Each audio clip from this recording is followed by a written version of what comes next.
បញ្ហាឈឺចុងដង្ហើមមែនទេការឈឺចុងដង្ហើមច្រើនតែកើតមានដោយអមជាមួយនឹងអាការៈទូទៅផ្សេងទៀតនៃបញ្ហាពាក់ព័ន្ធប្រព័ន្ធរំលាយអាហារ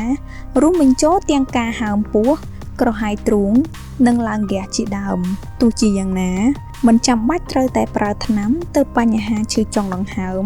អាចដោះស្រាយបានយ៉ាងងាយជាមួយនឹងរូបមន្តបែបធម្មជាតិមានអ្វីខ្លះទៅកុំបារម្ភខាងក្រោមនេះយើងនឹងបង្ហាញឲ្យដឹងពីរូបមន្តបែបធម្មជាតិជាបាលបញ្ហាឈឺចុងដង្ហើម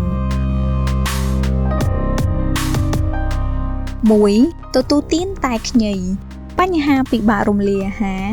ក៏ជាអ្វីមួយដែលបង្កអាការៈឈឺចុងដង្ហើមដែរនៅរាល់ពេលអាហារសម្បូរខ្លាញ់ឬហឹរផ្ដល់ឲ្យអ្នកនៅភាពមិនស្រួលក្នុងខ្លួនចូលទទួលទានតែខ្ញីស្រស់ៗមួយពែងខ្ញីមានប្រសិទ្ធភាពបន្សាបអាស៊ីតក្រពះក៏ដូចជាសម្រាលការរលាកនៃស្រទាប់បំពង់ប្រព័ន្ធអាហារគួរឲ្យកត់សម្គាល់ 2. ទទួលទានតែផ្កាឆាម៉ូម៉ៃរូបមន្តធម្មជាតិដ៏មានប្រសិទ្ធភាពខ្ពស់មួយទៀតសម្រាប់ព្យាបាលអាការៈឈឺចុកច្អល់ចុងដង្ហើមដោយសារពិបាករំលាយអាហារនោះគឺការទទួលទានតែផ្កាឆាម៉ូម៉ៃ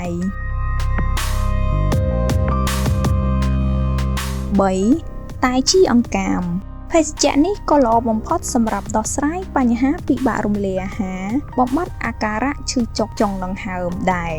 អ្វីដែលអ្នកត្រូវធ្វើគឺគ្រាន់តែទទួលទានតែជីអង្កាមក្តៅៗមួយពែងទោះជាយ៉ាងណាភេសជ្ជៈនេះមិនស័ក្តិសមសម្រាប់អ្នកមានបញ្ហាច្រាលទឹកអាស៊ីតក្រពះឡើយ 4. ម្សៅ baking soda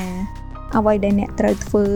គឺគ្រាន់តែលាយម្សៅ baking soda មួយស្លាបព្រាកាហ្វេ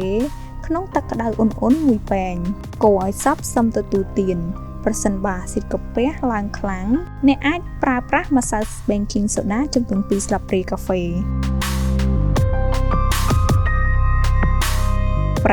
ទទួលទានទឹកប្រទាលកន្ទុយក្រពើស្រស់ៗជាភេសជ្ជៈដែលមានប្រសិទ្ធភាពខ្ពស់បំផុតមួយសម្រាប់ដោះស្រាយបញ្ហាផ្សេងៗពាក់ព័ន្ធនឹងក្រពះពិសេសអាការៈឈឺចុកច្អល់ចុងដង្ហើមទោះជាយ៉ាងណា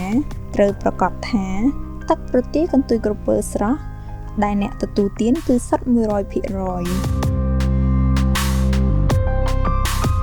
6. ទទួលទានយ៉ាអ៊ូសុទ្ធអ្វីដែលអ្នកត្រូវធ្វើគឺគ្រាន់តែទទួលទានយ៉ាអ៊ូសុទ្ធជាការស្រេចយ៉ាអ៊ូជួយផ្ដល់ឲ្យពោះវៀននៅបាក់តេរីល្អៗអាហារសម្រន់នេះក៏ជាប្រភពដ៏ប្រសើរនៃកាល់ស្យូមនិងសារធាតុចិញ្ចឹមដទៃទៀតផងដែរ